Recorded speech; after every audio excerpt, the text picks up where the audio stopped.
गहलोत सरकार का मिशन 2030 के तहत सुझाव लेने के लिए एक कार्यशाला का आयोजन जिला परिषद हनुमानगढ़ के अंदर रखा गया। इस कार्यशाला के अंदर यहां पंचायत समिति प्रधान, जिला परिषद सदस्य, पंचायत समिति सदस्य और जनप्रतिनिधियों को इसमें किया गया था शामिल और उन्हीं से सुझाव भी लिए हैं और कैसे जनप्रतिनिधियों के माध्यम से पंचायत राज में सुधार किए जा सकते हैं, क्या क्या इसके अंदर नयापन लाया जा सकता है, इन तमाम बातों पर विचार विमर्श हुआ है और विचार विमर्श के बाद एक रिपोर्ट राज्य सरकार को भिजवाई जाएगी। चलिए सुनाते हैं कि कार्यशाला के बाद सीईओ जिला परिषद का इन तमाम बातों पर क्या कहना है और किस प्रकार के आए हैं सुझाव। चलिए सुनिए।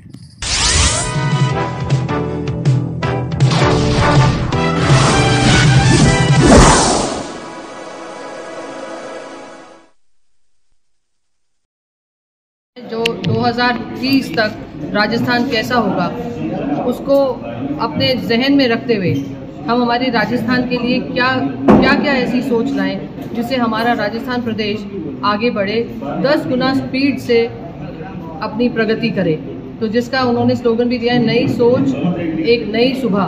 तो उस क्रम में हमने एक ये रखा है कार्यक्रम और उसमें हमें जो निर्देश मिले थे उसमें यही था कि हर विभाग को हर स्तर पर एक अपना इस तरह का गहन विचार विमर्श का सत्र रखना है। उसके लिए आज हमने जिला परिषद सदस्य, प्रधान, प्रमुख और जो बेनिफिशरीज हैं और जो हितधारक हैं, हमारे कई योजनाओं से जुड़े हुए लोग हैं, उन लोगों को और विशेषज्ञ लोगों को, अगर अपने बीच में कोई ऐसे अनुभवी लोग हैं उनको बुलाकर हमने पंचायती राज के ऊपर ये चर्चा की थी कि पंचायती राज की जो संस्थाएं हैं, ग्रामीण विकास की जो संस्थाएं हैं, उनको हम किस तरह से बेटर देखना चाहते हैं, क्या हो जिससे हमारे पंचायती राज को सशक्तिकरण मिले, उसका और इम्प्रूवमेंट हो। उसके लिए आज हमने गहन विचार विमर्श किया।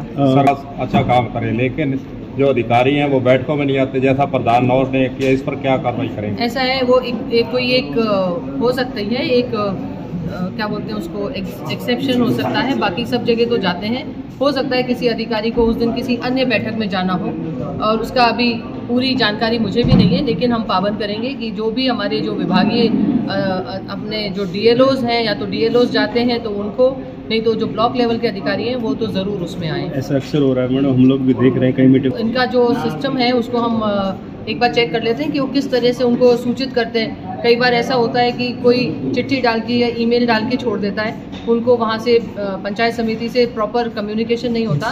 और ये भी हो सकता है कि किसी अधिकारी को कोई कोर्ट में कार्य है, किसी को कोई विभाग की किसी वीसी में या बैठक में बैठना है, तो वो उसको जंप नहीं कर सकता। लेकिन मैं पता लगाऊंगी कि नौहर में ऐसा क्यों हुआ। सरकार का एक नियम है कि जनप्रतिनिधि खुद आए बैठक के अंदर, लेकिन अमूमन बैठकों के अंदर देखा यही गया है कि उनके पति, उनके रिश्तेदार बैठते, उस पर कुछ नहीं लग रहा है। इस पर क्या कहेंगे? उस पर अभी तो मैंने कोई ऐसी बैठक अटेंड नहीं की है, ना मैंने अभी देखा, लेकिन थोड़ा इस पर गौर करने की आवश्यकता है और जो नियम है उसके अनुसार ही उनको कार्य करना चाहिए।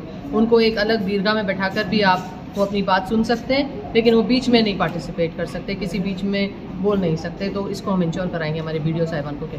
आज की इस कार्यशाला में प्रधान महोदय के द्वारा एक पीड़ा व्यक्त की गई कि जो पंचायत समिति स्तर पर बैठकें बुलाई जाती है उसके अंदर अधिकारी आते नहीं हैं। वहीं दूसरी ओर एक मुद्दा और भी उठा कि जो जनप्रतिनिधि चुने गए हैं, चाहे जिला परिषद, चाहे पंचायत समिति, सरपंच, उनके स्थान पर उनके रिश्तेदार बैठकों में आ दमकते हैं, इसलिए उनको भी रोकना होगा। सरकार का जो नियम है कि जिस जनप्रतिनिधि को चुना हुआ है वही बैठक के अंदर भाग ले सकता है। देखते हैं जिला परिषद सीईओ के द्वारा जो तमाम जो मुद्दे आज उठे हैं उस पर क्या कार्रवाई की जाती है। कलम न्यूज़ के लिए गुरदेव सिंह सैनी की हनुमानगढ़ से रिपोर्ट।